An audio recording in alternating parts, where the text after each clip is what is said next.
मेरे साथ जुड़ने के लिए धन्यवाद।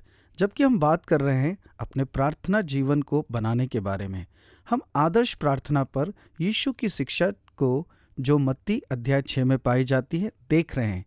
इस अध्याय में यीशु ने प्रार्थना के 5 वर्ग या शीर्षक दिए हैं।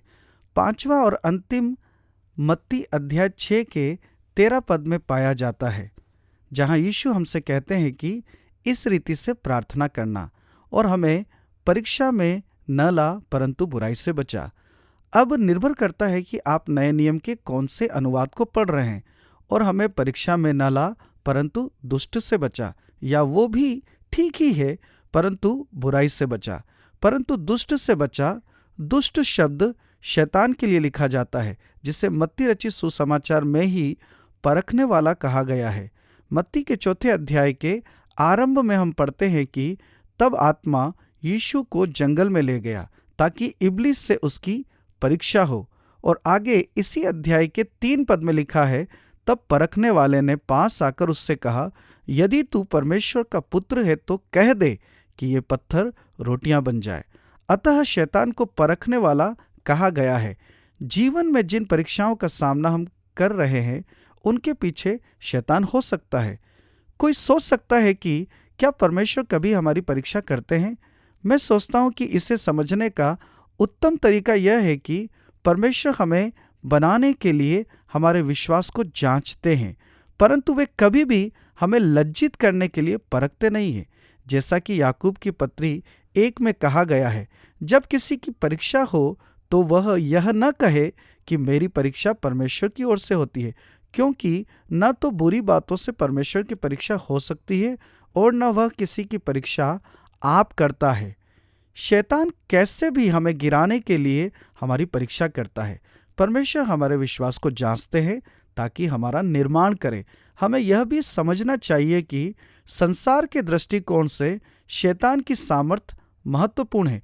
कुरिन्थियों की दूसरी पत्री के 4 अध्याय में पौलुस ने शैतान को संसार का ईश्वर कहकर संबोधित किया है। तो फिर हम यीशु के अनुयायी, परमेश्वर के विश्वासी होने के नाते इस शैतान पर कैसे जय पा सकते हैं? इसकी कुंजी मत्ती अध्याय 6 में, जहां हम प्रार्थना के बारे में पढ़ रहे हैं, पाई जाती है, जो कि 13 पद में परमेश्वर को समर्पण करने से है। जब हम प्रार्थना करते हैं और हमें परीक्षा में न ला परंतु बुराई से बचा, तब हम परमेश्वर को समर्पित करते हुए कहते हैं कि प्रभु, मुझे आपकी सहायता चाहिए, मुझे आपकी सुरक्षा चाहिए। मुझे आज नीचे की ओर गलत रास्ते पर जाने से बचने के लिए आपकी ज़रूरत है। मुझे परीक्षा में पढ़ने से बचा ले, मुझे दुष्ट से और बुराई से बचा।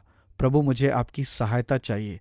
आवश्यक रूप से इस प्रार्थना को करने के द्वारा हम वो कर रहे हैं जिसे करने के लिए प्रेरित याकूब ने कहा है, जो कि याकूब की पत्री अध्याय 4 के 7 पद में कहा गया है।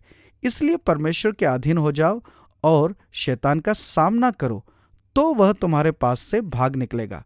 विश्वासियों को प्रेरित की ओर से यह सिखाया गया है कि समर्पित हो जाओ, परमेश्वर के सामने अपने को दीन करना और कहना, प्रभु, मुझे आपकी सहायता चाहिए, क्योंकि मैं अपने आप को बचाकर नहीं रख सकता हूं। प्रेरित हम विश्वासियों को समर्पण, अधीन होना और दीन होना सिखाते हैं। प्रेरित कहते हैं शैतान को रोका जा सकता है। इस हेतु याकूब कहते हैं, इसलिए परमेश्वर के अधीन हो जाओ और शैतान का सामना करो, तो वह तुम्हारे पास से भाग निकलेगा। हम शैतान का सामना अपनी मानवीय शक्ति से नहीं करते हैं। हम शैतान का सामना आत्मिक हथियारों को और परमेश्वर की सामर्थ को पहनकर करते हैं।